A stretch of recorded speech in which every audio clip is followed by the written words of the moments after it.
Спасибо. Ну, может быть, немножко шумновато с непривычки, ничего? Ушки как? На месте? Ну, хорошо. Вот мы сейчас вам сыграем такую пьесочку настроенческую. Каждый из нас имеет свое любимое время года. Кто-то ждет зимнее время, чтобы хорошо проморозиться, набраться, знаете, энергии. Кто-то ждет весну, когда природа пробуждается. Кто-то ждет осень. Но осень – это период такого успокоения, знаете, когда все становится таким ровным, погода такая монотонная. Но вот для меня, например, любимое время года – это лето. Тепло нельзя сравнить ни с чем. Тепло есть тепло. Поэтому каждый раз, когда лето уходит, конечно, очень грустное чувство, что оно ушло. И, конечно, ждешь следующее лето для того, чтобы повторить те самые приятные ощущения, которые ты имел этим летом. Ну вот баллада, которая сейчас для вас прозвучит, она называется «Уходящее лето». Вот, пожалуй, ничего большего об этом я сказать не могу.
Замечательно. Тимур Некрасов солировал, Григорий Зайцев. Ну что там получится?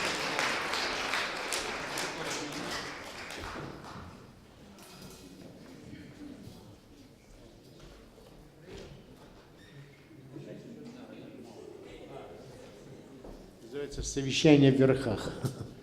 Ну, из тонны репертуара надо выбрать. Вот. Ну что,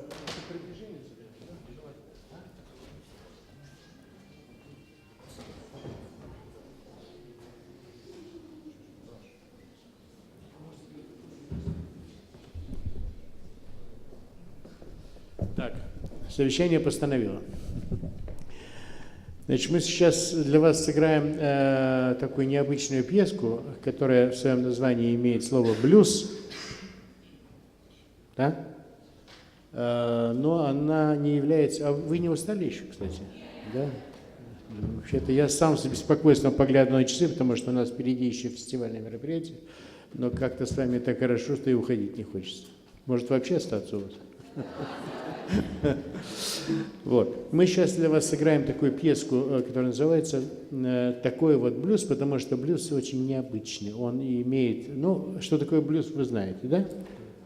Он имеет массу разновидностей. Это не только понятие медленно, у нас годами существовало десятилетнее понятие, что блюз – это обязательно медленный. Блюз может быть и быстрый. Это определенная гармоническая сетка, которая, так сказать, как правило, импровизируется. Кстати, все, что вы слышали вот до этого момента, за исключением вот, композиторского вклада, там, где создается тема, все это абсолютная импровизация. Ни одной ноты никогда не повторяю ни я, ни любой из музыкантов. И Тимур Некрасов, Григорий Зайцев, все это абсолютно на ваших глазах создаваемая музыка. Ну, за исключением вот того русла, которое создает композитор. Но это я вам читаю уже лекцию такую музыковическую. Вот, и вот так, значит, пьеска, которую мы сейчас у вас сыграем, такой вот блюз, очень необычный.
Спасибо. Спасибо.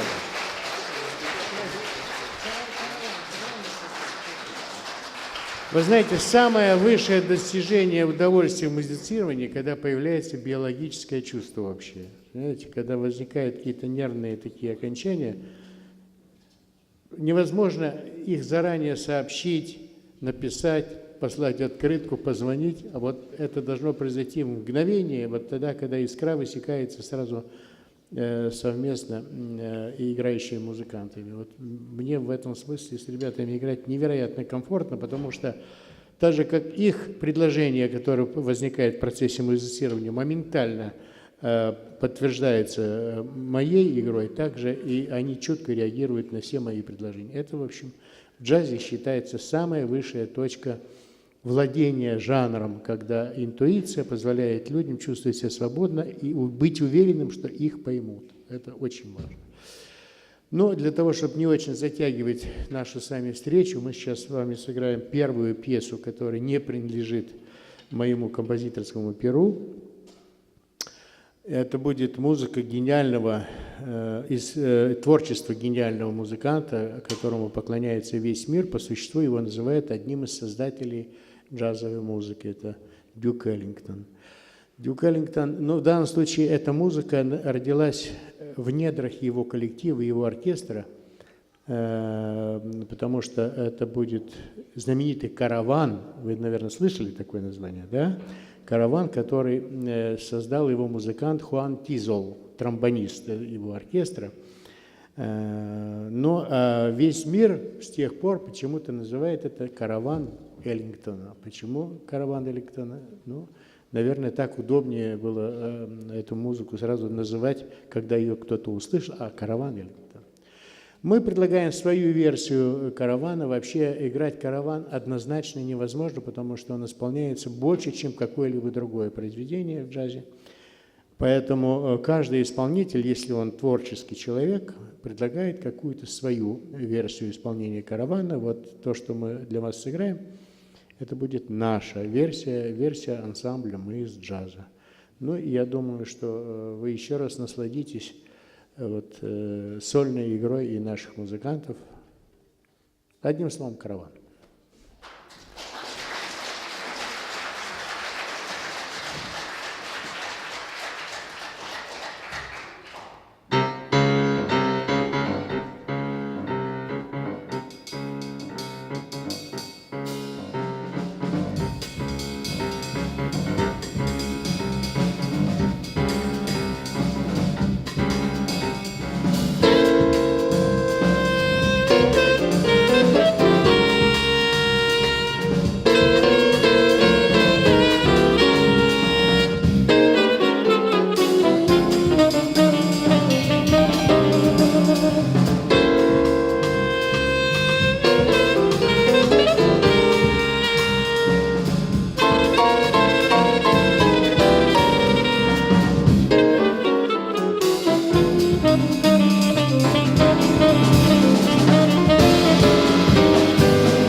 Тимур Некрасов.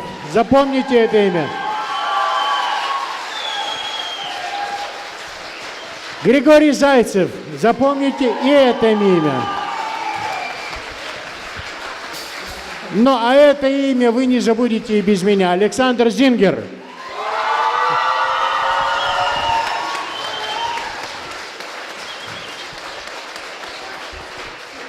Ну, спасибо.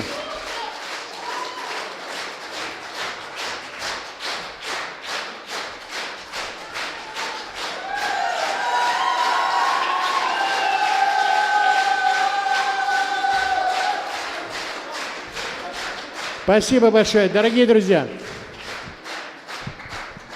Нам очень не хочется расставаться с вами. Ждет фестиваль, и я надеюсь, что многие из вас будут и в том зале. Мы найдем для вас, что сыграть. Жалко, честно говоря, у меня ощущение, что мы только начали с вами общаться, понимаете? Есть такое ощущение, да? Но вы на нас не очень обидитесь, если мы вынуждены будем вас покинуть.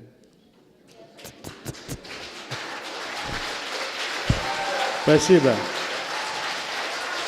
Спасибо вам огромное.